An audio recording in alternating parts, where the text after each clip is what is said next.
Now, today we will start relation and functions. हम लोगों ने लास्ट फ्यू डेज में सेट्स के बारे में स्टडी की। सेट के बारे में काफ़ी कुछ सीखा। सेट, फिर उनकी डेफिनीशन, फिर सबसेट, और उसके बाद सेट्स को आपस में कैसे हम यूनियन, इंटरसेक्शन, माने सेट्स के ऑपरेशन हम लोगों ने देखे। फिर पावर सेट देखा, फिर कॉम्प्लीमेंट सेट देखा, डीमार्स लॉ देखा, वेन डायग्राम देखा, है ना। काफ़ी कुछ हम लोगों ने देखा है और आपको काफ़ी अच्छे से समझ में भी आया था। उसके कुछ क्वेश्चंस अभी आप कर रहे होंगे और फर्दर हम लोगों के पास जो क्वेश्चन नहीं आएगा उसको हम लोग डिस्कस भी करेंगे अलग से। बट आज हम लोग रिलेशन एंड फंक्शन को आगे बढ़ते हैं, नया चैप्टर स्टार्ट करते हैं, रिलेशन। तो first of all we will focus on relation. Much of mathematics is about finding a pattern. ठीक है, a recognizable link between quantities that change. In our daily life, we come across many patterns that characterize relations such as brother and sister, father and son, teacher and student. In mathematics also, we come across many relations such as number m is less than number n, line L is parallel to line M, set A is subset of B, etc. In all these, we notice that a relation involves pair of objects. Notice that it is pair of objects in certain order. In this chapter, we will learn how to link pairs of objects from two sets and then introduce relation between the two objects in the pair. Finally, we will learn about special relation which will qualify to be function. The concept of function is very important in mathematics since it captures the idea of a mathematically precise correspondence between one quantity with the other. But ये हम लोग जो relation हम लोग अभी देखेंगे, तो पहले हम लोग यही देखें, पहली डेफिनेशन हम लोग उस कंटेक्स्ट में, रिलेशन को डिफाइन करने के कंटेक्स्ट में पहली डेफिनेशन हम लोग कार्टेशियन प्रोडक्ट की देखेंगे. तो व्हाट इज़ कार्टेशियन प्रोडक्ट? बहुत सिंपल है, हम एक एग्जाम्पल लेके इसको समझते हैं. Suppose we have a non empty set, colour हम थोड़ा दूसरा ले लें, ठीक है. A non-empty set A and B, and another non-empty set 1 and 2, and we want to product them. इन दोनों का आपस में हम प्रोडक्ट करना चाहते हैं. उस प्रोडक्ट को सेट थ्योरी में कार्टेशियन प्रोडक्ट के नाम से जाना जाता है, डिफाइन किया जाता है. रिप्रेजेंट करेंगे ऐसे A क्रॉस B, और ये आएगा क्या, ज़रा इसको ध्यान दीजिएगा. यहाँ का पहला एलिमेंट उठाएंगे, यहाँ के पहले और यहाँ के दूसरे, मतलब A का पहला एलिमेंट लेंगे, उसको पहले हम B के पहले एलिमेंट के साथ, मतलब A1 A2, फिर A का दूसरा एलिमेंट लेंगे B1 B2 लिख लेंगे, ठीक है. We take A and B to non-empty set and product them by this manner. A cross B is now known as Cartesian product. Cartesian product में जो ये एलिमेंट्स हैं ब्रैकेट के अंदर, इसका मतलब कार्टेशियन प्रोडक्ट वाले सेट के जो एलिमेंट होंगे वो पेयर में होंगे, पहली बात. इतना ही नहीं, इनको हम ऑर्डर्ड पेयर कहेंगे. क्या कहेंगे? Ordered pair. Why they are called ordered pair? Because इस ब्रैकेट में जो पहला एलिमेंट है ना, ये फिक्स्ड है कि पहले सेट का है, ए का है. यहाँ पे जो पहले लिखा हुआ वही पहला सेट है, बाद में जो लिखा हुआ है वो दूसरा set. Clear? That's why it is called ordered pair. यानी इस ब्रैकेट में जो पहला एलिमेंट होगा, हर ब्रैकेट का पहला एलिमेंट पहले सेट का है, मतलब ए का है. दूसरा एलिमेंट दूसरे सेट का है, मतलब बी का है. ठीक है, क्लियर? इसी को हम जनरल डेफिनेशन अगर हम देते तो देखिए यहाँ अगर इन्होंने डिफाइन किया है, बिल्कुल डिफाइन किया है, ये देखिए given two non empty set P and Q।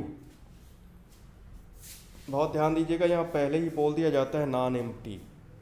क्या पता, मैथ्स वाले स्मार्ट होते हैं, है ना। स्मार्टनेस में आप कह दें कि हमने तो सेट ही एम्प्टी लिया है, आप मल्टीप्लाई करके दिखाओ। तो डेफिनेशन लिखते समय ही बोल दिया जाता है कि given two non empty set. और ये सब लिखने में, आंसर लिखने में, आप कॉपी में, एग्जामिनेशन में, ये सब आप भी स्मार्टनेस दिखाइएगा, नहीं तो टीचर अपनी स्मार्टनेस दिखा के नंबर काट लेगा। बात समझ रहे हैं? क्योंकि वो तुरंत क्रॉस क्वेश्चन दिमाग में आएगा कि इन्होंने तो कोई दो सेट लेने के लिए कहा है, हम एम्प्टी ले लें, तब तो ये डेफिनेशन फिट बैठेगी ही नहीं, क्योंकि एम्प्टी सेट में कोई एलिमेंट होता ही नहीं। क्लियर? बहुत क्लियर है ये। Give two non empty sets P and Q, the Cartesian product P cross Q, इसको हम क्रॉस पढ़ रहे हैं, P cross Q is the set of all ordered pairs. अभी हम लोगों ने डिस्कशन किया ordered pairs of elements from P and Q। Clear? And defined as P cross Q equal to, इसमें इस P और Q टाइप के element होंगे, ऑर्डर्ड पेयर होंगे, जिसमें P कैपिटल P का होगा एलिमेंट और स्मॉल q कैपिटल Q का होगा। क्लियर? इफ आइदर P और Q is null set then P cross Q will also be empty. अगर P और Q में से कोई भी एक नल सेट हुआ, एम्प्टी सेट हुआ, वायर्ड सेट हुआ, तो P क्रॉस Q भी क्या होगा? एम्प्टी सेट होगा। फ्रॉम, अब आगे ऊपर जो डेफिनेशन दी थी उसके रिस्पेक्ट में यहाँ बात की जा रही है। हमारा बहुत उसमें इसके डिस्कशन में जाने का मतलब नहीं है। आप बात समझ रहे होंगे कि A क्रॉस P एक्चुअली है क्या। ये अगर समझ गए हैं तो हम लोग आगे बढ़ सकते हैं, और कुछ रिमार्क्स दिए हैं वो ज़रूर पढ़ सकते हैं। Two ordered pair are equal if and only if the corresponding first element are equal and the second elements are also equal. बस सिंपल सी बात है, दो ऑर्डर्ड पेयर बराबर तो तभी होंगे जब उनमें पहला एलिमेंट, दोनों ऑर्डर्ड पेयर का पहला एलिमेंट बराबर हो और एज वेल एज दूसरा एलिमेंट भी बराबर हो, तभी वो ऑर्डर्ड पेयर बराबर होगा। क्लियर ना? अब तो ये बात समझ में आ गई होगी कि ऑर्डर्ड पेयर क्यों कह रहे हैं। ऑर्डर्ड पेयर इसीलिए कह रहे हैं कि पहला एलिमेंट पहले सेट का, पेयर के हर पेयर का पहला एलिमेंट पहले सेट का, दूसरा एलिमेंट दूसरे सेट का। Now move further. फिर ये एक डेफिनेशन कुछ चीज़ बोल रहे हैं, ध्यान से देख लीजिए। If there are P elements in A and Q elements in B then there will be PQ elements in PA cross B। ठीक बात है, होगा ही। अगर कोई सेट A है ना, A में 3 एलिमेंट हैं और B में 4 एलिमेंट है, तो A क्रॉस B में कितने एलिमेंट होंगे? 12 एलिमेंट होंगे। 3 × 4 हो जाएगा, मतलब 12 ऑर्डर्ड पेयर मिलेंगे। ठीक है ना, 12 ऑर्डर्ड, क्योंकि A क्रॉस B में तो जो एलिमेंट होने हैं वो सब ऑर्डर्ड पेयर में ही होने हैं, सिंगल एलिमेंट तो होना ही नहीं। क्लियर ना? यहाँ डेफिनेशन देख लीजिए, कल जरा सा भी कन्फ्यूजन नहीं होना चाहिए। ये डेफिनेशन आपने देखा है ना, ये देखिए P क्रॉस Q में कैसे एलिमेंट होंगे? ऐसे एलिमेंट होंगे, PQ टाइप के, वो ब्रैकेट में लिखे होंगे कॉमा करके, P कैपिटल P का, स्मॉल q कैपिटल Q। ठीक है ना? And remark 3, if A and B are non-empty sets and either A or B is an infinite set then so A cross B is also infinite set। मतलब empty हुआ, A और B में से कोई empty हुआ तो A cross B empty हो जाएगा। A क्रॉस B में से कोई भी एक इनफाइनाइट सेट हुआ तो A क्रॉस B क्या हो जाएगा? Infinite. Now if there are, क्या कार्टेशियन प्रोडक्ट हम किन्हीं दो सेट्स में ही ले सकते हैं या तो उससे ज़्यादा में, तो ऐसी कोई टेंशन नहीं, आप 3 में, 4 में, 5 में, जिसमें चाहे लें, है ना। अब यहाँ क्या हो जाएगा?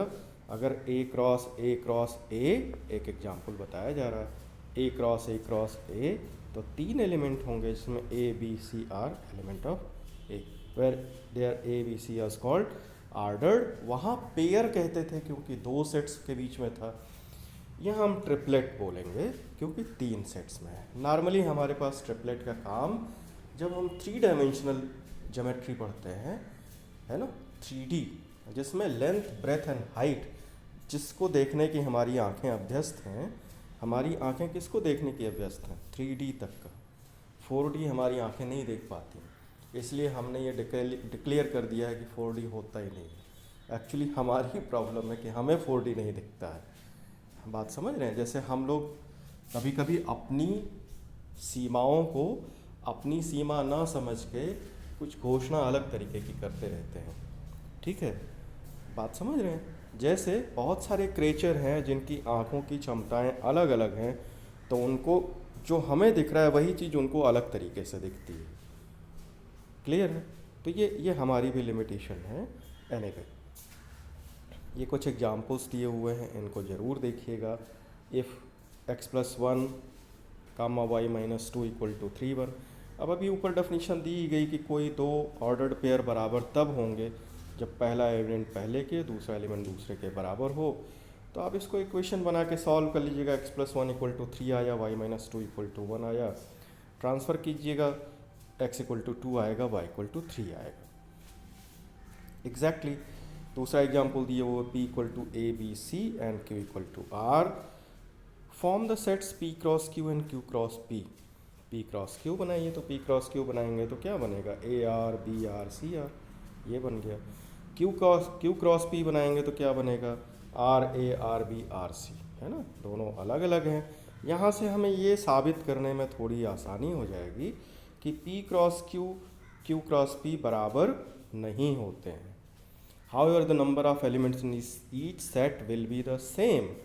नंबर भले ही सेम हो दोनों में, लेकिन ये कोई ज़रूरी नहीं कि a cross p = b cross a होगा, है ना? इसीलिए ये हम नहीं कह सकते कि a cross b = b cross a हमेशा होगा। ठीक, और किसी भी एक केस में नहीं हुआ तो जनरल डेफिनेशन नहीं बन पाएगी। फिर एक एग्जाम्पल थर्ड है, a = 1 2 3 b = 3 4 c = 4 5 6, और आपके सामने 4 तरह के क्वेश्चंस करने के लिए कहे गए हैं। आप इनको अभी करके दिखाइएगा। b इंटरसेक्शन c निकालिए, फिर a से क्रॉस प्रोडक्ट ले लीजिए, है ना? a cross b intersection a cross c। एक हम लोग देख लेते हैं, बाकी 3 आप देखिएगा। ठीक है ना? जैसे हमें भी थोड़ा संतोष रहेगा कि हमने एक पे डिस्कशन किया है, बाकी आप अपने हिसाब से देखिए। चलिए हम लोग देखते हैं। ए में 1 2 3 है, बी में 3 4 है, और सी में 1 5 6 है। तो पहले बी इंटरसेक्शन सी निकाल लें, है ना? भाई आप देखिए, ए क्रॉस बी इंटरसेक्शन सी मतलब होता क्या है? दो चीज़ होती है, या तो आप बी इंटरसेक्शन सी पहले निकाल लें और उसके बाद ए से उसमें मल्टीप्लाई कर दें। तो ए में है 1 2 3, बी इंटरसेक्शन सी आया 4, तो 1 4 2 4 3 4 ये आ गया। ठीक है ना? 1 4 2 4 3 4, क्लियर? अच्छा, A cross B intersection C को आप ऐसे लिख भी सकते हैं, A cross B intersection A cross C. ऐसे भी जस्टिफाई कर सकते हैं कि पहले ए क्रॉस बी निकाल लीजिए, फिर ए क्रॉस सी निकालिए, दोनों का इंटरसेक्शन निकालिए। ए क्रॉस बी निकालेंगे तो कितना आएगा? ए क्रॉस बी निकालेंगे तो 1 2 3 और 3 4, तो 1 3 1 4 2 3 2 4 3 3 3 4 ये आया।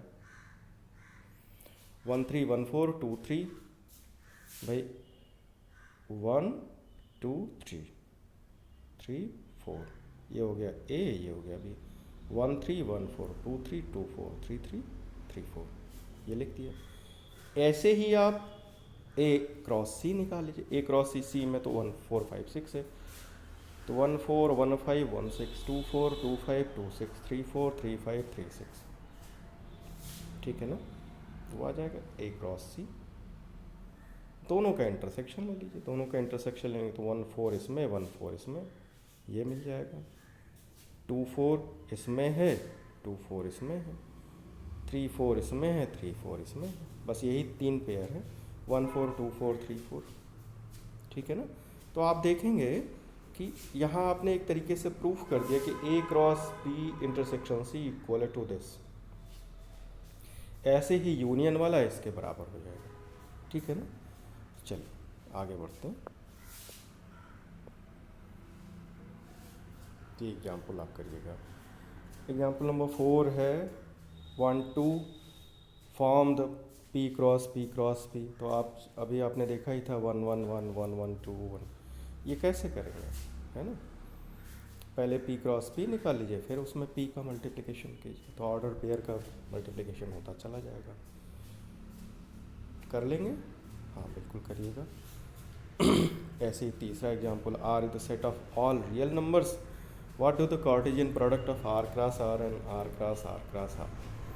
तो R क्रॉस R में सारे एलिमेंट ऑर्डर्ड पेयर में होंगे, एक्स वाई टाइप के, where X and Y in R, है ना। और ऐसे ही R क्रॉस R में सारे element X Y Z triplet होंगे, और X Y Z are the capital R। आपने अभी हमने नाम लिया था ना कि R क्रॉस R क्या बनाएगा, 2D बनाएगा, 2 dimensional space, and the R cross R represent the set this which represents coordinate of all the points in 3 dimensional space. अभी हम लोगों ने थोड़ी देर पहले इस पर चर्चा भी की थी। और आ जाता है A cross B, P Q R। अब आपके पास A क्रॉस B दिया हुआ है और आपको A और B बताना है, तो इस ऑर्डर्ड पेयर में यही फ़ायदा है।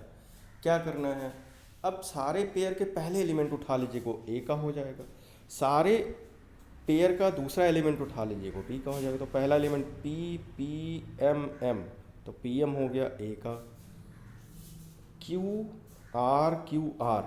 R हो गया B का, बस सिंपल, ठीक है ना।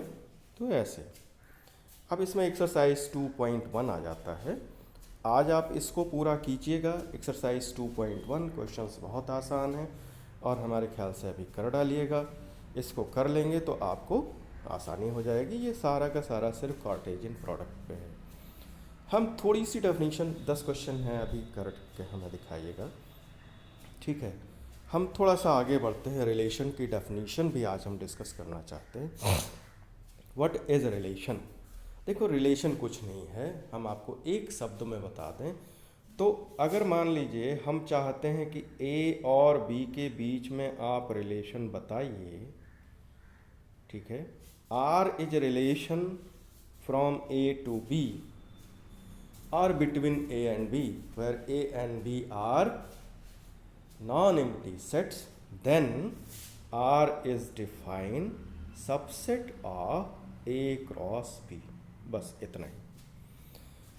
जिन दो सेट के बीच में मैथमेटिकल रिलेशन, जिसको अभी हम लोगों ने शुरुआत में डिस्कस किया था कि in the term of mathematics, अगर हम रिलेशन डिफाइन करना चाहते हैं और रिलेशन को पाना चाहते हैं, परिभाषित करना चाहते हैं, तो उसका तरीका ये होगा कि उन दोनों का आप कार्टेशियन प्रोडक्ट लें।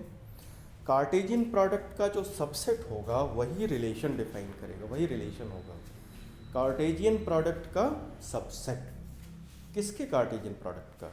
जिन सेट्स के बीच में आप रिलेशन डिफाइन करना चाहते हैं, ठीक है।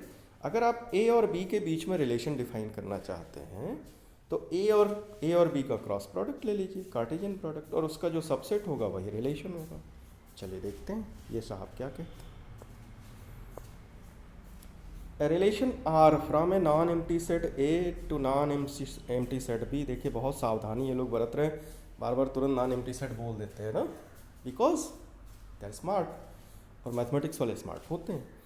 Is a subset of the Cartesian product A cross B, ठीक है ना, क्लियर भाई। ए रिलेशन पहली लाइन में बोल दिया गया, ध्यान दीजिए। A relation R from set A, non empty understood है, टू सेट B इज, ये क्या है? A relation from A set A to set B is क्या है? सबसेट किसका? The Cartesian product of A cross B। अभी हम लोगों ने यही तो बोला था कि रिलेशन A क्रॉस B का सबसेट है। A relation from A to B is subset of A cross B। A relation R from a non-empty set A to non-empty set B is a subset of the Cartesian product A cross B. Any doubt? No. The subset is derived by describing a relation between the first element and the second element of the ordered pair in A cross B. The second element is called the image of the first element. दो चीज़ और आगे बोल दी गई कि भाई जो ordered pair के दो एलिमेंट हैं ए और बी, उसके बीच में हम रिलेशन अभी आगे डिफाइन करेंगे, डिस्कस करेंगे रिलेशनशिप। और ये बी इज इमेज ऑफ ए, दूसरा एलिमेंट पहले एलिमेंट की इमेज होगा। ठीक है ना। चल एक डेफिनेशन और हम लोग डिस्कस करते हैं। क्या कह रहे हैं कि भाई the set of all first element of the ordered pair in relation R form A set A to a set B is called the domain of the relation R. ठीक है। तो मान लीजिए दो सेट हैं ए क्रॉस बी, इसमें ordered pair बने हुए, तो पहला एलिमेंट उठा लीजिए पूरे ए क्रॉस बी का, उससे डोमेन मिलेगा। और दूसरा एलिमेंट जो मिला उठा लेंगे, सेकंड एलिमेंट क्या बनेगा, सेकंड एलिमेंट बनेगा रेंज, है ना। देखिए बताया जा रहा है कि the set of all second element in relation R from A set A to set B is called the range of the relation R. The whole set B is called the codomain of the relation R. Note that range is subset of codomain. यह बड़ी interesting बात है, दो बात है, ज़रा ध्यान दीजिएगा। इसकी ज़रूरत है हालांकि फंक्शन में पढ़नी है, बट यहाँ ध्यान दीजिए। ए है और ये बी, ए में है 1 2, यहाँ है ए बी। कार्टेशियन प्रोडक्ट हुआ 1a 1b। ठीक है। फिर बना 2a 2b, दो तरीके के एलिमेंट बने, 1a 1b 2a 2b। ध्यान रखिएगा इनके बीच में कॉमा है। ठीक, सॉरी गड़बड़ हो गया, कोई बात नहीं, फिर से लिखते हैं। ठीक है। A 1 2 B A B 1 2 A B 1A 1B and another is 2A 2B। ठीक है। A क्रॉस B क्या बनेगा, 1A 1B 2A 2B, ये हो गया। अब कहा जा रहा है कि इनके ऑर्डर्ड पेयर का जो पहला एलिमेंट है, पहला एलिमेंट, उनको उठा लीजिए तो बन जाएगा डोमेन, है ना। इसी को डोमेन कहा जाता है। और दूसरा एलिमेंट उठा लेंगे तो बन जाएगा कोडोमेन। ठीक है। अब कोडोमेन के अंदर रेंज होता है, यानी जो रेंज है ना, range is the subset of codomain. Range और कोडोमेन को समझिएगा। Collection of all element of the first ordered pair, ordered pair के पहले एलिमेंट का जो कलेक्शन है वो बनेगा डोमेन, और सेकंड एलिमेंट का कलेक्शन बनेगा कोडोमेन। क्लियर, ये दो चीज़ समझिए। ठीक है। और अभी हमने आपको बताया है कि range is subset of codomain. अब देखिए एक डेफिनेशन और दी जा रही है, उसे भी देखें। रिलेशन में बी रिप्रेजेंटेड एल्जेब्रिकली, एल्जेब्रिकली मतलब वेरिएबल्स और कांस्टेंट के मल्टीप्लिकेशन में भी लिखा जा सकता है एल्जेब्रिक तरीके से, बाय द रोस्टर मेथड और बाय सेट बिल्डर मेथड, दोनों तरीके से लिख सकते हैं। An arrow diagram is visual representation of a relation, arrow diagram से भी कर सकते हैं। तो आप देखिएगा इसके आगे 7 एग्जाम्पल, 7 ये देखिए जैसे बनाया गया एक arrow diagram, 8 9 there are 3 examples, है ना। इन तीनों एग्जाम्पल्स को एक बार देखिएगा, और अगर समय मिले तो अगले एक्सरसाइज को भी थोड़ा कोशिश कीजिएगा, नहीं तो इसको हम लोग अगले लेक्चर में देखेंगे, है ना। अगले लेक्चर में क्वेश्चंस को फोकस करेंगे, और पिछला जो एक्सरसाइज है उसके क्वेश्चंस देख लीजिए, उसमें जो नहीं आया हो उसको हम लोग देख लें, क्योंकि देखो यहाँ एग्जाम्पल्स में कुछ है नहीं, इसको ज़रूर एक बार कर लीजिएगा, है ना। कि भाई देखिए 1 2 3 4 अब ये रिलेशन बन गया। ठीक है। तो इस तरीके अभी जैसे हम लोग बना रहे थे, अभी थोड़ी देर पहले हमने बनाया था, तो उसी तरीके से इसको देखिए। एग्जाम्पल नंबर 8 है और एग्जाम्पल नंबर 9। इन्हीं अब आगे हम लोग ये भी देखेंगे किसी रिलेशन में जब हम रिस्ट्रिक्शन लगाएंगे तो फंक्शन बनेगा। ठीक है। तो आज इतना ही। Okay, thank you. एक एग्जाम्पल करना कतई मत भूलिएगा, एग्जाम्पल्स ज़रूर कर लीजिएगा, क्योंकि अगर ये नहीं करेंगे तो समझ में नहीं आएगा। डेफिनेशंस को एक बार रिवाइज कीजिएगा पूरा। ओके, ठीक है।